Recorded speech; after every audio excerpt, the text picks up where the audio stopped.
మీ business ఏదైనా మీ ఊర్లో promotion చేయాలంటే అది సుమన్ టీవీతోనే సాధ్యం. ఇప్పుడే సంప్రదించండి. ఈరోజు రాష్ట్ర వ్యాప్తంగా ఏఐటియుసి సిఐటియు కేంద్ర కార్మిక సంఘాల ఆధ్వర్యంలో మన రాష్ట్రంలో ఉన్నటువంటి విశాఖ ఉక్కు ఆంధ్రుల హక్కు నినాదంతో ఏర్పడినటువంటి విశాఖ ఉక్కును ఈ యొక్క కేంద్ర ప్రభుత్వం, అదేవిధంగా మన రాష్ట్రం ఉన్నటువంటి తెలుగుదేశం ప్రభుత్వం కూడా దానికి ఒత్తాసు పలికే పరిస్థితి ఈరోజు తెలుస్తూ ఉంది. అందుకోసమే మేము కార్మిక సంఘాలుగా వెంటనే దీనిపైన రేపు జరుగుతున్నటువంటి మహానాడులో మీరు కూడా ఖచ్చితంగా చెప్పాలి.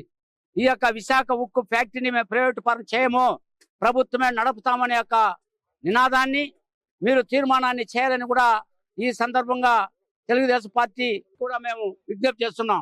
అదేవిధంగా ఈడు ఉన్నటువంటి మన రాష్ట్రంలో 26 జిల్లాలు ఉన్నటువంటి జిల్లా కలెక్టర్ల గారికి, సంబంధిత అధికారులకంతా కూడా వినతి పత్రం సమర్పిస్తాను అనేది, అందులో భాగంగానే చిత్తూరు జిల్లా కలెక్టర్ గారికి కూడా వినతి పత్రం సమర్పించాం.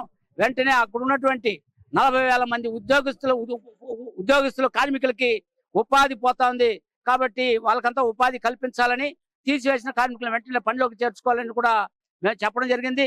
ఇప్పటికైనా ఈ రాష్ట్ర ప్రభుత్వం మీరు గట్టిగా ఈ కార్మికుల యొక్క ఉపాధి కోసం ప్రయత్నం చేయాలని కూడా మేము ఏఐటీసీగా సిఐటీగా చెప్పదలుచుకున్నాం. విశాఖ ఉక్కు ప్రైవేటీకరణ ఆపాలని చెప్పి ఈరోజు సిఐటి ఏఐటీసీ ఆధ్వర్యంలో రాష్ట్ర వ్యాప్తంగా కలెక్టరేట్ దగ్గర నిరసన కార్యక్రమాలు చేపట్టాం. ప్రధానంగా 35 మంది ప్రాణత్యాగం చేసి విశాఖ ఉక్కును కాపాడుకున్న పరిస్థితి ఉంది.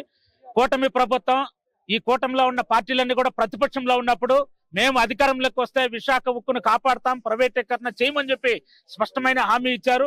ఆ రోజు పవన్ కళ్యాణ్ గారు స్పష్టంగా మాట్లాడారు. అందువల్ల ఈ రోజు అధికారంలోకి వచ్చి 10 నెలలు పూర్తవుతున్నా ఇప్పటి వరకు విశాఖ ఉక్కు గురించి మాట్లాడిన పరిస్థితి లేదు. ఈ రోజు కేంద్ర ప్రభుత్వం ఆగ మేఘాలతో ప్రైవేటీకరణ వేగవంతం చేసే ప్రక్రియ వేగవంతంగా చేస్తా ఉంది. ఇప్పటికే 3,500 మంది కాంట్రాక్ట్ కార్మికులను తొలగించారు.